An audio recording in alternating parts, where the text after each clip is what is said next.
into the light, legends rise, Brazilian times, fulfilling dreams, raise your voice, hearts of wonder, unity, greatness in our sight, shine on, hopes up.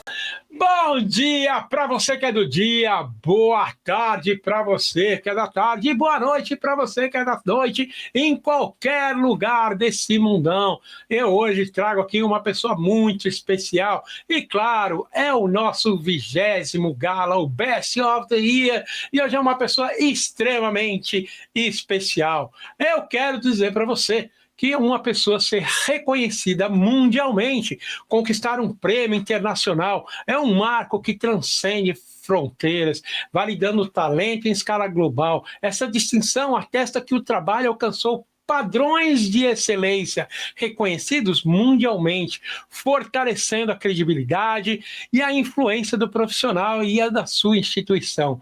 Mais do que prestígio, esse reconhecimento inspira outras pessoas, outros profissionais, abre novas oportunidades e reafirma que essa dedicação, inovação e compromisso com a qualidade são valores universais que conectam o mundo. E hoje, mais do que nunca, é uma profissional de primeiríssima linha, de um gabarito, literalmente falando, ouro, diamante, tudo que é possível quando a gente fala de qualidade profissional, e isso transcende realmente os Estados Unidos, né? Ela que abrange não só nossa comunidade, mas os Estados Unidos de uma forma geral. Eu tenho a honra imensa de trazer a doutora Renata Castro.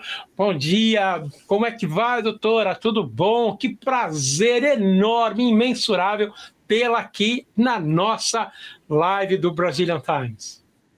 É um prazer estar aqui falando com a equipe de jornalismo tão sério, né? Acho que o tempo que o Brazilian Times segue informando a comunidade brasileira, apesar das mudanças radicais na maneira como a gente consome informação, são prova, né, do compromisso e da competência. Para mim é um privilégio saber que de uma menina que procurava quarto no classificado do Brazilian Times há 23 anos atrás, hoje eu posso estar aqui conversando com vocês e falando um pouco da minha trajetória, que eu espero que inspire muita gente a viver o sonho americano de vocês. Eu tenho absoluta certeza disso, e já que a senhora tocou nesse ponto, né, vamos começar então lá atrás. Doutora, como é que nasceu essa paixão por essa advocacia? Hoje a senhora, que é uma das principais, né, não só escritórios, mas também advogada dentro do quesito imigração, hoje tão falado. Como é que a gente chegou nisso? Essa paixão já vinha de criança, né? Como é que foi isso na sua vida? Conta pra gente, por favor. Olha, foi um atropelo, na verdade, né? Nunca imaginei ser advogada. Quando menina, meu propósito, meu projeto de vida era estudar relações internacionais para me tornar diplomata. Imagina que caos diplomáticos eu não ia causar, né? Imagina! Rio Branco. Não, com certeza seria uma embaixadora hoje, né? Eu ia ser demitida depois do primeiro pronunciamento sem filtro. Diplomatas não são necessariamente criadores de opinião, eles são mediadores, né? Eles levam e trazem, tem que ter um trabalho incrível. Inclusive, eu acho que eu vou deixar aqui o meu reconhecimento para a missão diplomática do Brasil nos Estados Unidos hoje, passando por desafios sem precedentes, porque a demanda pelos serviços dele para uma comunidade brasileira cada vez maior, cada vez mais complexa e com necessidades mais imediatas, e eles realmente, por falta de melhor terminologia, se virando nos 30 para satisfazer essas necessidades, né? Então, eu que já sou imigrante nos Estados Unidos há quase 24 anos, eu vejo essa evolução, essa profissionalização, não só do imigrante, mas dos serviços que são ancilares a ele. Então, meu reconhecimento. Então, meu projeto de vida era ser diplomata, vim para os Estados Unidos, que conheci um príncipe que era um sapo, e dali fui viver a realidade de todo imigrante. Trabalhei na limpeza, na construção, trabalhei em car wash, não imaginava que hoje eu estaria sentada aqui, né, detentora de 3 diplomas. Eu sou formada em administração de empresas com uma especialização em marketing, e quando eu me formei do meu bacharel nos Estados Unidos, meu projeto era estudar psicologia industrial, e um colega de classe começou a conversar comigo a respeito do desejo dele de se tornar advogado, e quando ele falou, Renata, você daria uma excelente advogada. Eu falei, você tá doido? Eu não daria para advogada nunca na vida. Como que eu vou pagar? Como que eu vou passar? Enfim, todas aquelas limitações que a gente, principalmente imigrante, se autoimpõe. E a partir dali, aquela semente plantou, e eu consegui fazer o vestibular e passar o vestibular disputadíssimo. Eu consegui me formar, apesar de ter também concluído um mestrado, né? E engraçado que eu, como advogada de imigração, você não estuda para ser advogado de imigração, você estuda para ser advogado. E depois escolher a especialidade. Área de atuação. Eu nunca me vi atuando em nenhuma outra área. Eu acho que a questão imigratória, ela desafia a sua habilidade de encaixar os desejos de um indivíduo, de um ser humano, e apresentar aquilo dentro da lei, mas com empatia, com comoção, com apelo, às vezes, emocional ou econômico. A gente representa vários investidores, empresários, inventores. Então, eu acho que ser advogado de imigração é ser um grande contador de histórias e esperar que o público que está lendo aquela história, os agentes de imigração, os juízes imigratórios, acreditem na sua narrativa, que ela condiz com a lei e que aquele indivíduo à frente deles é merecedor ou merecedora de viver o sonho americano deles. E nesses quase 11 anos, né, de advocacia intensos, eu tenho tido o privilégio de ter representado ativamente milhares de brasileiros e realmente ajudado vários deles a viver o sonho americano. E uma pergunta, então, quando a senhora decidiu por seguir essa carreira, a senhora já estava nos Estados Unidos? Sim, já estava nos Estados Unidos há algum tempo. Eu comecei a faculdade de Direito em 2008, eu me formei, 2010, me formei em 2014, completei esse ano, né, 15 anos de advocacia, quase 11 anos de advocacia, e a advocacia imigratória para mim sempre foi fascinante pela variedade de histórias. Ao mesmo tempo que eu represento uma vítima de tráfico humano, uma vítima de violência doméstica, eu faço parte de um romance, de uma história de amor incrível, de pessoas que se conheceram nas circunstâncias mais inóspitas, ou a gente está representando um grupo que está vindo para os Estados Unidos fazer investimentos, gerar empregos. Então, é bem diversificado, não tem um momento de monotonia na advocacia imigratória. Não, até bem porque imagino, porque cada pessoa que senta à sua frente, ela tem a sua história de vida. Sem dúvida. Momento, olha, é a minha família, ou é minha esposa, a minha noiva, o meu pai, enfim, tem que ir embora. Nem sempre, infelizmente, a gente sabe que o resultado não é aquilo que a gente se espera, porque em função de leis imigratórias e tal, e que também não deixa também de atingir um aspecto psicológico, porque não deve ser fácil você sentar à frente de uma pessoa e falar, olha, infelizmente foi negado, ou a gente não alcançou nosso objetivo, você vai ter que ir embora, e aí entra também o lado um pouquinho da doutora, vamos dizer, psicóloga, né, doutora Renata, porque não deve ser fácil, ser fácil.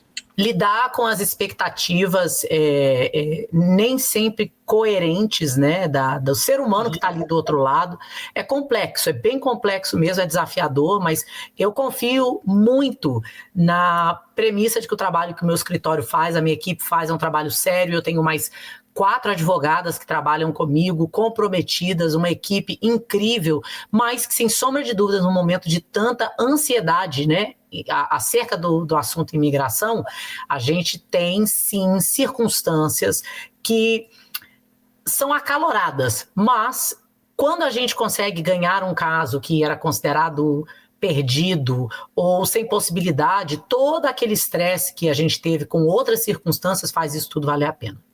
Não, eu coloquei o lado, vamos dizer, negativo primeiro, para exatamente agora trazer o outro lado. Primeiro, eu quero salientar que é sabido por todos da qualidade dos profissionais que envolvem vosso escritório, né? Do êxito que a senhora consegue em vários processos, que até uns dizem que, olha, é impossível, mas eu imagino o seu prazer de você receber o seu cliente e falar assim, tá aqui, ó, seu papel, a gente conseguiu. Imagina a explosão de alegria desse cliente, não, doutora? Sem dúvida, eu acho que cada vez que a gente consegue plantar uma semente de esperança, né, e com essa semente de esperança com uma aprovação em um caso que parecia inviável, e a gente tem vários desses que a gente já ganhou no curso da nossa representação, para mim é incrível. É uma responsabilidade que eu não levo, né, de maneira simples, é uma responsabilidade muito grande, porque dentro do direito imigratório você tem algo chamado poder discricionário. Então não tem um direito absoluto ao acesso a um documento. E você tem que apresentar a melhor argumentação com a expectativa que aquele agente imigratório vai concordar com você. É cansativo, sem sombra de dúvidas, mas eu continuo comprometida a realmente eu e a minha equipe representarmos o maior número de casos imigratórios para brasileiros e ajudar, fazer com que eles possam viver essas vitórias que nós, como imigrantes legalizados nos Estados Unidos, vivemos todos os dias. E como é que a senhora encara, doutora Renata? Eu sei que a senhora vai, né, se conter um pouco, mas como eu disse, todo mundo sabe da condição do escritório da senhora, do êxito, né? Sem dúvida alguma, é uma das maiores referências hoje que a gente tem nos Estados Unidos como escritório de advocacia, né? É uma responsabilidade incrível, porque, né, a pessoa indica vosso escritório e quando acho que ela entra e passa pela porta da sua sala, aquela esperança deve crescer de uma forma. E como a senhora encara essa responsabilidade que deve ser monstruosa exatamente para aquela pessoa, né? E aquela pessoa, quando olha, eu tenho certeza que ela vê a esperança, por causa que a gente não está falando em situações hipotéticas, a gente está falando de uma realidade.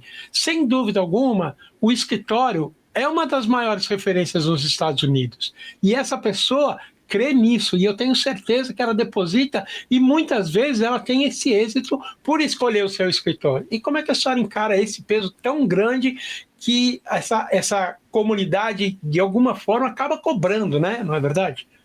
Sem sombra de dúvidas, existe uma responsabilidade, um peso hercúleo, né, que a gente carrega da expectativa dessas famílias, dessas pessoas, e não é algo que a gente consegue mensurar. Eu acho que ninguém consegue satisfazer plenamente essa demanda, né, por essa ânsia, a não ser que um caso seja aprovado. O que faz com que a gente continue fazendo um trabalho que é pautado em transparência, saber que quando a gente aceita representar uma causa, a gente é transparente, informa dos riscos, né? É um trabalho pautado em transparência, porque no momento de desespero é muito fácil fazer uma apelação emocional para trazer, né, esse cliente para o nosso lado, mas esse não é o trabalho que a gente faz. A gente faz um trabalho de transparência, de seriedade, e o nosso objetivo, inquestionavelmente, é que o cliente tenha um poder, uma autonomia de decisão no processo dele, entenda os riscos e que, mediante a decisão de lutar pelo caso, aí a gente vai lutar até o final, dentro das possibilidades, né, dentro da legalidade e com uma forte expectativa de aprovação. Sabe que me disseram isso e eu, poxa vida, eu estou até impressionado mesmo, eu confesso assim, porque tinham me falado da seguinte coisa: a doutora, se ela falar para você que existe a possibilidade, ela vai até o final. Mas se não houver, ela vai ser transparente e vai dizer para você, olha, não existe a possibilidade. E agora eu estou exatamente confirmando isso e eu quero lhe parabenizar, porque infelizmente existem, né, outras situações que que não caminham dessa forma. Não vale a pena citar, não quero me referir a absolutamente ninguém, mas eu quero confirmar, né, o profissionalismo e a dedicação com que não só a senhora como advogada, mas o seu corpo docente do escritório acabam conduzindo exatamente esses processos. Infelizmente, a gente está numa situação, vamos dizer, eu sempre digo que imigração ela é cíclica e agora a fase que a gente está passando, todo mundo sabe a dificuldade, e eu tenho certeza, doutora, tenho certeza que quando a senhora subir no palco, dia 13 de dezembro, para receber exatamente essa homenagem, não vai ser uma homenagem do Brazilian Times, vai ser uma homenagem de milhares de pessoas que vão estar ali para lhe dizer meu muito obrigado. E quando a senhora receber essa homenagem, eu já quero adiantar, porque eu também sou fofoqueiro, sabe? O que vai passar pela cabeça da doutora?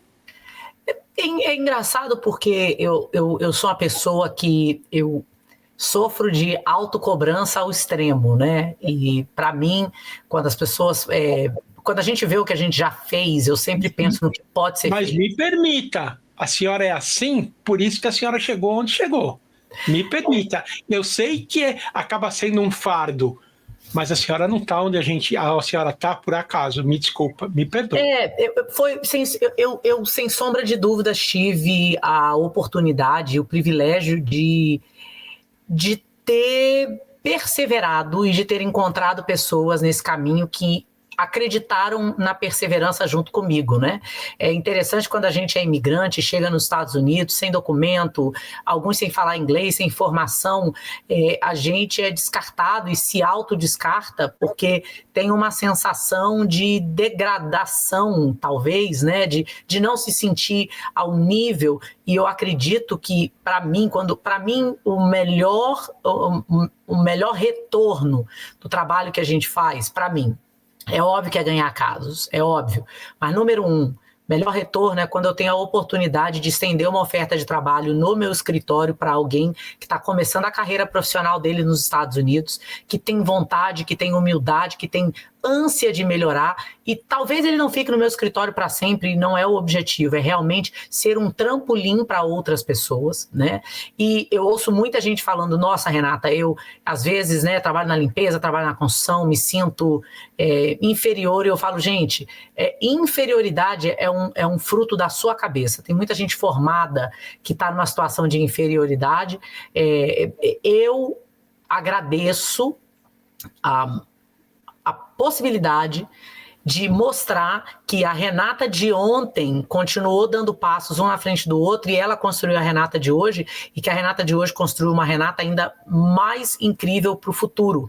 Mas eu não gosto de falar de sucesso, mas a trajetória ela é diária, ela é desafiadora, ela cria pressão, mas o imigrante está preparado para isso melhor do que ninguém. Eu recentemente, eu tenho uma filha de 11 anos que ela é obcecada com Hamilton, e nós fomos assistir, né, a peça, e para quem não conhece, Hamilton, um imigrante do Caribe que foi para os Estados Unidos e foi um dos fundadores, né, da República, o primeiro-ministro das finanças, né, ele criou o Treasury americano, um menino órfão, pobre, e ele se casa com uma jovem de uma família de muito prestígio de Nova York, né, e daí o que era incomum, você ter um homem pobre se casando com uma mulher rica, porque não tinha Ainda mais na época, não? Ainda mais na época. E na peça tem uma fala que, para mim, é bem descritiva de todo imigrante.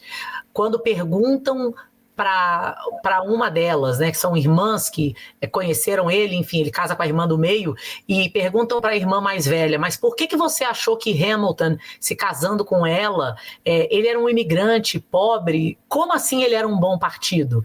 E a irmã mais velha, a Skyler, né, a irmã mais velha Skyler fala o seguinte, eu sabia que ele, como imigrante, ia fazer o que fosse necessário para sobrepor os obstáculos dele. E olha que fala poderosa, porque não era sobre aonde aquela pessoa começou, era o tanto de disciplina e compromisso e trabalho e comprometimento e cair e levantar novamente. E se isso não é ser imigrante, documentado, indocumentado, na limpeza, na diretoria de um grande banco, eu não sei o que descreve mais a rotina de um imigrante. E é por isso que a gente vence, é por isso que a gente vai para os Estados Unidos e a gente vence, mesmo em vista dos obstáculos atuais e do passado, e eu continuo acreditando que os Estados Unidos é melhor pela presença de imigrantes obstinados e que não aceitam não como resposta e que querem criar para si e para sua comunidade uma realidade cada vez melhor. Então, em cima disso, eu quero dizer o seguinte: quando perguntam para alguém por que esse alguém escolheu o vosso escritório, né? Ah, mas você colocou no escritório da doutora Renata porque você acha que ela vai ganhar? Eu tenho certeza que ela vai responder: eu não sei se ela vai ganhar, mas eu tenho certeza absoluta que ela vai lutar por mim com responsabilidade, dedicação, profissionalismo, e eu tenho certeza que ela vai ser a melhor pessoa nesse mundo para tentar me ajudar na minha vida e escrever uma outra história. Tenho certeza absoluta que essa pessoa dirá isso. Doutora, conta para mim, em 2026, quais são os planos? O escritório vai crescer? Tem outros planos? Hoje, a senhora atende quais estados, doutora? A gente atende nos Estados Unidos todo, eu tenho 2 escritórios, Orlando e sul da Flórida, e o nosso próximo projeto é abrir um escritório em Medford, Massachusetts, né? Para mim, Massachusetts é minha casa, é onde eu comecei a minha trajetória nos Estados Unidos. Eu tenho uma afinidade muito grande pela comunidade brasileira na Nova Inglaterra, porque eu percebo, né, não é que eu vejo imigrantes merecedores no país todo, mas eu vejo sim uma garra, um comprometimento, uma vontade de vencer que é bem peculiar dos imigrantes da Nova Inglaterra. Então, 2026, sem sombra de dúvidas, um escritório em Medford, Massachusetts, e daí com certeza Connecticut, New Jersey, Maryland, porque o nosso objetivo é expandir e ajudar o maior número de brasileiros a se legalizar nos Estados Unidos. Não, ainda mais Medford, que praticamente você está no meio do coração, né? Medford, Everett e Malden, enfim, você está no meio do coração da comunidade brasileira. Vou falar, vai ter que ser grande ali, viu? Porque, olha, para atender e com, né, essa coisa do rótulo de tão bom que é seu escritório, nós vai fazer fila.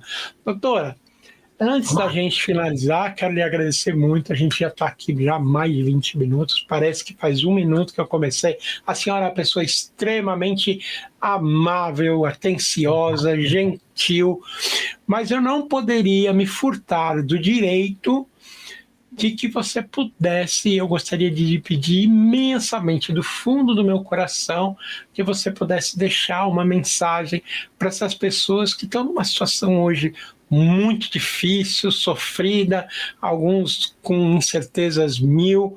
O que a gente pode dizer para essa comunidade? Porque a pergunta que a gente mais ouve é: será que isso vai parar? Será que vai mudar? Será que não vai cansar de prender? Qual que é a mensagem que a senhora pode dizer para essa comunidade tão grande que lhe adora tanto?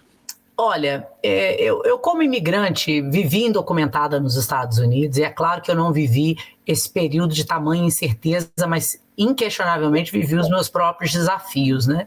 O maior inimigo do imigrante é ele mesmo, porque ele começa a alimentar, a ter consigo conversas que são debilitantes e limitantes, e não é que o que está acontecendo lá fora não é real, mas ele toma uma proporção muito maior, você fica obcecado com essa possibilidade. Então, você que é imigrante já venceu tantos obstáculos pessoais, financeiros, geográficos, para estar num lugar que para muitos era um sonho. Começa a contabilizar as pequenas vitórias. E a partir daí, você vai se perguntar se talvez os Estados Unidos é um ponto final para você, e tomara que seja, mas se não for, será que ele é um trampolim para outras oportunidades? O que essa experiência nos Estados Unidos pode significar para você? É aprender inglês? É ter uma formação? Porque ser indocumentado não quer dizer que você não possa estudar. Então, eu acho que o meu convite para você que é imigrante, que está indocumentado, é quanto você pode expandir as suas possibilidades. Então, parece desesperador, parece finito, né? Porque a qualquer momento vai entrar a imigração e vai deter. E eu acredito que hoje a mídia social ela tem um poder de viralização e de disseminação que ele é positivo e ele é negativo. Então, por que não focar no positivo, focar nas vitórias que você e a sua família teve? E eu espero que você continue com essa chama acesa, não só de viver nos Estados Unidos, mas de viver a melhor vida para você e para sua família, seja nos Estados Unidos ou em qualquer lugar do mundo. Esse é o meu desejo, o imigrante brasileiro que está assistindo a gente. E se você precisar de um escritório de advocacia e imigração, você já sabe, vai lá no Google, doutora Renata Castro, bonitinho, você vai ter o melhor atendimento desse mundo e eu garanto a você os melhores profissionais disponíveis que possam efetivamente. Eu só não posso me comprometer que efetivamente ela vai ter espaço disponível dentro do escritório, porque eu sei que a clientela é vasta, é muito grande, porque muita gente procura tal, mas eu tenho certeza que se a partir do momento, caso ela pegue o seu processo, eu tenho certeza que ela vai até o final e vai fazer todos os esforços possíveis e impossíveis. Doutora, eu quero lhe parabenizar por ser quem é, pela humildade que tem, por ter chegado onde chegou, com tanto afinco, tanto trabalho, dedicação, mas que continua com essa humildade no peito, e principalmente ajudar a gente que tem tanto orgulho de ser brasileiro. Meu muito obrigado, parabéns pelo seu prêmio e dia 13 a gente se vê. Se a senhora quiser deixar as suas considerações finais, por favor. Para mim vai ser um privilégio encontrar com tantos brasileiros aí em Massachusetts no dia 13 de dezembro. E para vocês, né, que vão estar no prelúdio do Natal, tomara que o Papai Noel deixe aí embaixo da sua árvore um green card, porque isso daí é um presente indescritível, e que esse green card seja muito mais do que um cartão de entrada e saída nos Estados Unidos, seja um cartão de expansão de possibilidades para você e para sua família. Tá bom. Olha, meu muito obrigado, doutora. A gente se vê dia 13. E essa foi a grande doutora Renata Castro, uma pessoa de, olha, não tenho mais palavras. Vocês escutaram e viram que ela arrebenta. Ela é fantástica. Um grande beijo no coração. Que Deus lhe abençoe muito. Obrigado. E a todos vocês, nossos telespectadores. E a gente volta numa outra oportunidade, tá bom? Fiquem com Deus, que Deus ilumine. Um abraço. Tchau, tchau.